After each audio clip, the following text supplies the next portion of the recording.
Hello and welcome back to Late Night Movies with Mike and Forbes. I'm Pretty in Pink, Forbes London. And I'm Malibu Mike, Michael Lagavere. Mike, right, so the Barbie movie, as the title says, from a male perspective. Now, we've both gone to see this film independently with our own partners. Not together. Not together. Would that be too weird? I don't think so. I think modern society would say that would be absolutely okay. For many things that we do together, we're probably like the limelight of going to see it together. But no, in this case, we didn't. With our own girlfriends. So you saw it as separate showing to myself. Right, how busy was the showing you went to? So picture this. So we got Saturday midday. We tried to go early, get cinema opened up. Good. We have plenty of screens to choose from. We chose a nice big one, screen 9, so we can have a good, decent seat and area. Yeah. We walk in, got the audience of people getting their snacks, taking pictures in the Barbie booth. So like the big, the doll, life-size doll case where you can sit inside and people take pictures. Yeah, promotional material. Yeah. All of which, pretty much everybody wearing pink. Of course. We were wearing black. Okay. We couldn't get blacker than what we were wearing. So you're goth Barbie. We were goth Barbies. We were daddy issue Barbies. Brilliant. So you went to View. We went to View Cinema. Yeah. Okay. So we didn't go for the snacks. We weren't quite ready for that time of the day. So straight into the cinema. Had a drink. But my God, the people that had snacks, the rustling in there was terrible. Oh, of course. First thing I picked up on, I was like, I don't like it. Don't like this. So I can crisp packets. Who brought that in? Don't like it. How did you feel as a 30-something male going in to watch this film? Somewhat comfortable being with partner. The partner, yep. Because obviously Barbie's been going around for a while, so it's like a childhood thing for her. I don't think it was. I don't think she ever had Barbie, but I'm not quite sure. I've never actually asked. But no, I felt okay going to see it. Okay. Absolutely fine. Brilliant. Yeah. Felt pretty good in your masculinity. Yes, I certainly did. It's not a film I jumped to go see, to be honest. But she really wanted to go see it, and I supported that. I was like, yeah, I'm happy to go watch it, because I would like to know what it's like. Of course. I mean, we've heard plenty about it. Now, this is the big thing. I mean, my experiences are pretty much the same as yours. Obviously, went to see it on the Monday night instead. Busy showing. Really, really packed out. We had problems booking the tickets. We managed to get sort of the last 2 on our row, and they quickly filled out in that time. Very busy. It's going to do well. Very busy, and it has done well, which we'll touch on sort of at the end of the episode. But let's talk about the promotional material for this film. Now, I don't know about you, but this film, when you watched the trailers for it, when you saw various bits and pieces everywhere on social media, you kind of felt like you had to watch this film, didn't you? You kind of felt you had to. You do, because you got so much opinions about the film. Many different ones, good, bad, all right. And you do need your own. Yeah. You can't just trust and rely on what people are saying, because there's so many mixed signals for this. Yeah. Especially the majority are saying it's such a good film as well. Yeah. Done really well in Rotten Tomatoes. So I was thinking, okay, I can believe that. It probably is a good film. More than happy to see it. Sure. So 2-hour film. What do you feel that it achieved in that runtime? Do you feel that it was a quick film to get a story done? Do you feel it lagged? What was your view? Okay, so we jumped into it quite quickly. So they went to the real world, as it's called, in half an hour, I believe it was. Quite easily, yeah. Yeah. They got basically the sort of the Barbie world that coexists in separate space from the real world. It's kept separate from reality. You saw her whole day as she was as Barbie for one day. Yes. Everything's normal. Then the next day, things start happening. So quite quick into the film. Almost like a breaking of programming, isn't it? Yes. But the crux of obviously the Barbie world is that the female population is empowered. That in the Barbie world, the women are the most powerful of the characters, naturally, of course. Ken being nothing at all. No job role, really, somewhat. And certainly that version of Ken. Yes. Ryan Gosling's version of Ken, Margot Robbie as Beach. Just Beach. But Margot Robbie's Barbie, Ryan Gosling's Ken, he, obviously throughout that first half an hour, he felt that they were the ones that were supposed to be together. Yeah.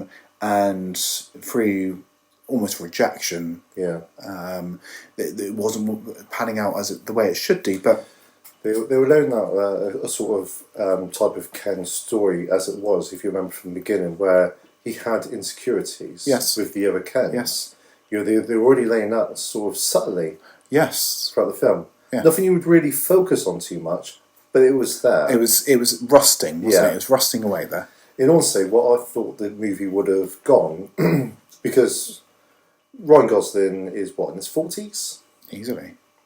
Margot Robbie obviously been in the 30s. I thought they would have gone for the age thing, the old Barbie. Oh yeah, that's an old version of Ken. Yeah, that and would they're going to be replaced by newer, younger ones. That would have made that's what I thought was going on. Perfect sense. Yeah, but she was stereotypical Barbie, wasn't she? Yeah. She was basically the Barbie doll you think of. Yes, always the Barbie doll you think of, and throughout obviously the Barbie world, there are the different variations of Mattel's Barbie dolls. Leading to a head where Margot Robbie's stereotypical Barbie starts having this almost program-breaking thoughts, where she has to go visit Weird Barbie. Yeah. And that's the Barbie played by Kate McKinnon. Yes. She's overplayed with, really only does the splits. Cut off hair. Yeah. Very funny. I thought she was very funny. Very funny. Very funny. And it's quite good they brought a character like that in there, because you would definitely expect from a lot of people who grew up, they would do that to the Barbie. They would cut off the hair. Of course they did. They would trash it a little bit. So it's good to have that Barbie in. Yeah. I expected more of them, to be honest. Sure. Yeah. More of sort of like the creations of the children themselves. But then this is where we start to work out that the Barbies in the world reflect how long and how much they've been played with. Yes. Through overplayed, neglection, and this is where things start to go wrong. That stereotypical Barbie, there's negative thoughts in the real world that start to affect her. Obviously, her flat feet, her thoughts of death. Yeah. And then, and then gets told that she has to go into the real world. So they sort of move that along quickly, don't they? This is how you get into the real world. It's quite easy. Easy, isn't it? Easy, Yeah. You know, how do I get back? Just do it backwards. Yeah. Well, again. Yeah. Car ride, boat ride, rocket. Yeah. When she kept saying about Porto, I did actually expect a Porto. Yeah. And maybe she came out of like a box or something like that. In a toy shop would have been great, wouldn't it? Yeah. I did think it was going to go that way. Yeah. And she was like, no, just ride up. Yeah. On your bike. Just on your bike. On your bike. On your bike. Yeah. Ken turns out that he's coming with her. He's going with her. She's quite accepting on the fact eventually. We get into the point where they end up on the beachhead, and they're in their sort of Barbie dress gear, and everyone else, people think is ridiculous. Yeah, now we're in reality where they do a good job of having the neon colours for Barbie and Ken. Everyone's looking at it on the beach, but then you start getting the misogyny setting in, don't you? You do, and I'll tell you what, it's quite clever, because when they were in the Barbie world and everybody was dressed like that, you didn't really look out for the neon clothing. You didn't really think, what the earth are they wearing? Yeah. But as soon as you got into the real world, It's stark. yeah. And you saw how other people dress, and you think this is real. You wouldn't dress like that. That's when you really notice it. It's weird how the clever writing of that is done that for you. However, if this is the beginning of Beverly Hills Cop, then you wouldn't have thought I twice. expected the van and the SWAT team getting into it. But yeah, so obviously she starts to realise that things are wrong when she goes to the construction site. It's all men. They're wolf whistling. They're really treating her with disrespect. Vulgar, speaking, innuendos, that sort of thing. Yeah. But Ken's starting to realise that the men seem to have control in this reality. Like, how can you speak to Barbie like that? Where he comes from, you don't speak to Barbie like that. Yeah. So why is it different? Why is men having such privilege? No one else. I'll tell you what, another reason why I went to see this. A partner told me about how men feel about watching this film. So men's going to see it. And they were angry about how men was portrayed in the film. Right. So that was the big speech about it all, and I was like, I'm gonna see why. Yeah. So this also intrigued me as well. But watching it, I thought it was hilarious the way they portrayed men. Yes. I'm not gonna lie, I thought it was brilliant. Yeah. You know, if you could be honest with history, men has been the majority in charge of everything throughout the history of civilization in the Western world. For better or worse. That's history. Yes. You can't change history, we know. You can't change it. We've been there. Yeah. And you saw Ken clearly picking up history books about men. Yeah, exactly. Yeah. And the whole thing of the horses. He thought the horses were the patriarch. Yeah. Yes. Yeah. You have Ken who's trying to catch up on history. Obviously, history involving horses throughout history, and his disappointment as the crescendo that horses aren't the patriarchy. But the Barbie herself trying to acclimatise to the fact that women, it has happened in history that women play second fiddle to men in society, and women are almost victimised by predatory men. Yeah. And this is what this whole film's all about. And you can't get upset about the fact that this is something that does happen in everyday life. That as soon as she gets onto a beach house, she starts to feel insecure. Yeah. She's got self-consciousness that she's worried about her own image, which she didn't have in the Barbie world, and it's because of the reactions of people around her, predominantly men. Yeah, and as everybody knows, I mean, not saying that women don't, but the majority of people like builders, road workers, men. You see it knuckle draggers. 100%. Knuckle draggers. And that's exactly what they put in the film, which was a really nice touch as well when they put that in there. Because in the Barbie world, there was women that was doing the road working, and they clearly shown that as well to make sure that you can see the differences. That you know the differences between the two. Exactly. But obviously now Ken's got his own ideas. Barbie's trying to find the little girl that played with her. Yeah. That had her particular example of that doll. But obviously it does a U-turn in that story when it turns out it's not the daughter, and we don't really want to spoil too much with that. But it turns out that sort of turns a little bit on its head, does a bit of a U-turn, and then it starts to tie the story up together with with where it's going to go from here. But the story gets a little bit cluttered sort of in the middle, doesn't it? I mean, they didn't last in the real world very long, in all honesty, because Ken went straight back. He was like, I'll go back home. Take this with me. The police let him off quite lightly for stealing those outfits. Yeah. Twice, I think they have done that. Ken went back quite quickly. Barbie stayed only a little bit longer, but not too much. So we've got what happens in Barbie world from here. And this is the main crux of the story now. Or when they go back. So when they go back, when Barbie she goes back into the Barbie world again. And now things has changed. But obviously in between this point, you've got her meeting a Mattel, you've got Will Ferrell there, funny guy. Which I also quite liked in the storyline as well, where she went to Mattel and she's thinking, okay, these are the creators of Barbie. Yeah. And she walks into the room, there's a room full of men. Full of men. There's not one woman influencing what Barbie should be. Yeah. I mean, even America Ferrera is the secretary. She's secretary. Secretary, yeah. Exactly. Yeah, even though she's main cast, really. I mean, that's... Yeah. Yeah. Yeah, and, it's that irony of she would expect a Barbie to be an influence on women to have important jobs, to at least have women in charge of Barbie itself. Yeah. But it's not. It's charged by men. Yeah. So men control Barbie, controlling women. Yeah. That's exactly what they're kind of going for. So that was a really nice touch. And having Will Ferrell now was definitely the comedy that it needed. Yeah. I think it's what Will Ferrell needed really for his career. Oh, really? Yeah. I mean, he's been some stinkers recently, hasn't he? Yeah, I suppose. So, he needed the gross money. Oh God, yeah. Back on the light. I was in that. All right, so. Command 3, no. No, do that. Let's not do that. All right, so let's steer clear of that. But you obviously have the creator of Barbie as a ghost in the building. How Barbie. I kind of picked that up straight away. Yeah, how Barbie escapes from the building. It's surrealism. But Helen Mirren is the narrator throughout the whole of the story, anyway. And she breaks the fourth wall at least once in the film that I counted. Yes. Where she says about the scene of the emotions and all this, and how Barbie doesn't feel good about herself. And she's like, probably best that we didn't have Margot Robbie doing this bit. Yeah, that's right. Obviously Barbie escapes. She comes back to the Barbie world.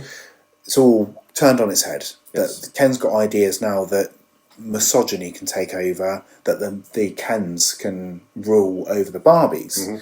What he's seen in the real world has infected the Barbie world. Yeah. We get to this point where the Kens are infighting between the Kens. Well, one thing insecurities you didn't realise at the beginning of the film, because you saw the Barbie houses, dream houses for Barbies, He didn't even think about Ken. No. And it comes to realisation that they've taken over these houses because they don't actually have a home. Yes. They don't live anywhere. They don't live anywhere, yeah. No. It's Barbie and Ken. Yeah. Whereas, Barbie with Ken would have, But they're already setting up the story at that point, and the Kens have taken over the dream houses. Good on them. They got home for the first time in their lives. Come on. Ryan Gosling's Ken is the leader of them all, but he's also challenged by the other Ken. Yeah. You've got Alan, played by... yes. Really nice touch. Actually incredibly funny in the film as well. He was, he was. But he was obviously sympathetic to Barbie's cause. Yeah. And I think that was important because as a man watching the film, you don't want men vilified throughout the whole film, and Alan obviously is sympathetic towards the women, which there are men out there who you do have men that are massively misogynistic, who are almost women haters, but you also have your Allens who are ambiguous between the two, and they just want to get away from the Kens. They do, yeah. And they just want to get out of there. Yeah, that's all we wanted. Yeah, I mean, I'm an Allen, definitely. I'd side with either party certainly, but the greater cause in this case is the Barbie's cause, you've got obviously the fight on the beachhead between the Kens, the executives from Mattel find their way into the Barbie world as well. Very easily as well. Yeah, there's a lot going on. I don't know how that happened. See, that Barbie had to be told what vehicles to take.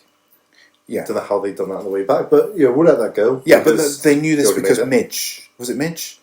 Yes. Or Stacey, or one of them had made was Midge the pregnant one that discontinued? Yes. There was another one, wasn't there? Stacey or something that made her way out into the real world. She was the babysitting one. Yeah. But they never really explained that. They never really sort of. But it's happened before, so they know what's going on. That's right. Yeah. Obviously the execs make it into Barbie World as well. The Barbies at the same time are also, they've got their plan, and they action their plan with the help of Weird Barbie into deprogramming the Barbies back to the way they were with empowering speech. Which it's beautiful. It's great. It certainly is, and of course it all goes right in the end with some further improvements as well. Yes. The characters, do you reckon it was well cast in the film? Absolutely. Yeah. Absolutely. Margot Robbie is absolutely beautiful to look at anyway. Originally supposed to be Amy Schumer.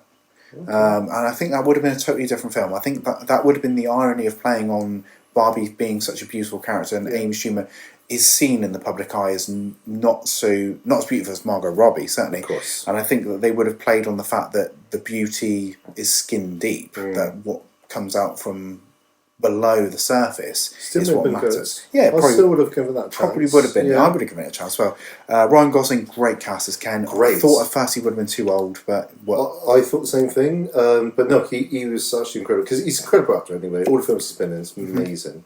However, the dance off between all the Kens, I felt he just given up. Yeah, it went almost sort of musical number at the end, didn't it? It went very greased, didn't it? It went very, very greased, but all the other Kens were really into it, and he didn't do much at all. Yeah. And I felt in coming away from the movie itself that maybe Ryan Gosling was like, I'm not going to put as much effort into this. Yeah, could this film backfire on my career? Yeah. Do I really want to express myself? We're talking about a guy that was in Drive, But then he's done comedy before. He's done Crazy Stupid Love. He's done musical with La La Land and things like that. Yeah. So we know he's got the chops to do this sort of stuff. As we've mentioned, Will Ferrell, America Ferrera as well. Great cast. It's good. America Ferrera, obviously, because of Ugly Betty. Based obviously purely in the fashion world, and again being the beauty of Skin Deep and all that lot. So that worked really well. And all in all, I think it was a great package of a film. It's 2 hours long. I didn't think it went on too long. I felt that it was absolutely as it should have been, and it's been reflected in the box office at this point. Yes. Now, I think in the budget was about 150 million for this film. That's right, yeah. Yeah, and I think at this point in time it's taken 770 million at the box office. 795. 795, so it keeps climbing. It's a lot of cheddar, isn't it? It's a lot of cheddar. That is worldwide. Do we think it's going to break $1 billion? 100%. Yeah. I think by at least next week, give it another week, billion, definitely. Yeah. Do we think there's clever marketing that's caused this? Do we think that anything's to do with the Barbenheimer thing with obviously Oppenheimer is a film that's come out at the same time. Christopher Nolan's seminal masterpiece, which at this point in time has done 400 million at the box office. So it's done almost half. Is that worldwide or is that UK? Well, it's worldwide. Right. So it's done half what Barbie's done. To be expected. We know masterpiece of a movie, but it will come to Barbie making the most money because of the audience. It's spreading it between children to adults and anything in between. Well, don't forget that girls and women are going to take their friends to go see it. If they're not going to take their friends, they're going to take their boyfriends to see it. And it's something that everyone can enjoy. And to be honest, there might be men that are sort of maybe listening to this or even sat looking at the adverts, they're thinking, I'll never go and see that. If you've got a girlfriend, just take them to see it. There was a kid sat to my left. She, of course, brought a Barbie doll. Sat on the seat next to her. And I was thinking, did she already have that Barbie? Or is it now because of the movies, now she has a Barbie? That's another thing, isn't it? Merchandising, isn't it? Merchandise. Because I said as soon as the film ended, like, has Barbie slipped through the cracks a little bit of sales?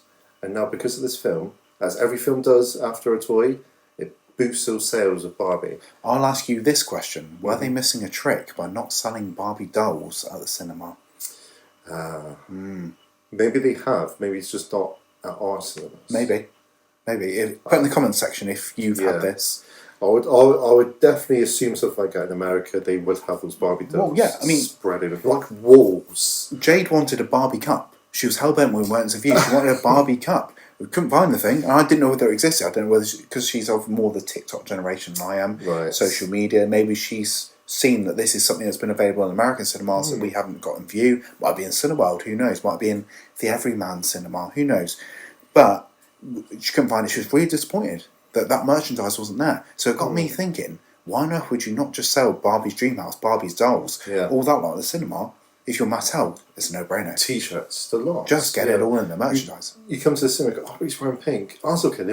They're selling pink Barbie T-shirts. I'm sorted. Yeah. I mean, as it stands, that 150 million as the budget for this film, you could probably realistically say they spent another 150 million on their marketing. So 300 million, still a cheap film. Yes. I mean, we did Indiana Jones last time, didn't we? We certainly did. And the film itself cost 300 million to make, let alone marketing costs, and it was marketed everywhere. And that film to date has only taken 365 million. It certainly did. You can see the cheap parts of it, the cardboard backgrounds, the old styles, which is still entertaining. And it's difficult to see newer films not taking that road, where making it a little bit cheaper. Well, what I liked about Barbie was I liked the fact that it wasn't relying on CG and it wasn't relying on 3 hours runtime. It was short and sweet, hardly any CG that I could see. I think it made for all the better film for that. It was proper filmmaking at its best. Certainly is. Would you watch it again? Would I watch it again? Maybe if it's on like Netflix. Would you wouldn't go out of your way to maybe buy it on digital versus on disc or? No, probably not. I probably won't go that far. Okay. I've seen that. I've got everything I need from it. Like I said, if it was on Netflix, I could quickly flick it on, flick it off. It's absolutely fine. Going out my way to spend extra just on that, probably not. I think I would. Yeah? Yeah, I think I would. Put that in your collection? Yeah, I would, definitely, yeah. Yeah, the DVD's 10 quid nowadays. I mean, that's 10 quid for a film that you enjoyed watching at the cinema, that holds the memories of you watching it in the cinema. I mean, my partner really liked it, so possibly if it came out, I could possibly buy it for her, like a little treat gift. Think about it if it comes out around Christmas or Valentine's. What are you rating it? Oh, wow, great. Now, this is going to be very difficult. Can I rate this highly? And I would certainly say 8 out of 10. Yeah, I'm totally with you. 8 out of 10. With you. 8 out of 10. I think, not a perfect movie, but not really much I could pick flaw in. 8 out of 10, I think, is a very enjoyable, watchable movie. Yeah, that's where I am. Yeah. And you're 8 out of 10? Yes. So there we go. I think we could probably end this on saying that just give it a chance. Give it a chance. 100%, yeah. If you don't have a partner, just go see it. Why not? Why not? Just give it a try. It's 2023. Let's break the stigma of rights and wrongs that are perceived as the older generation of, you should be going to see a Barbie film. I mean, come on. Yeah. Come on. It's going to be done in history with the gross amount it's going to make, so absolutely. might as well be part of it. Yeah. Well, that's it for me. And that's it for me. So we'll see you in the next one, I suppose. Let's cut out. Ta-ra!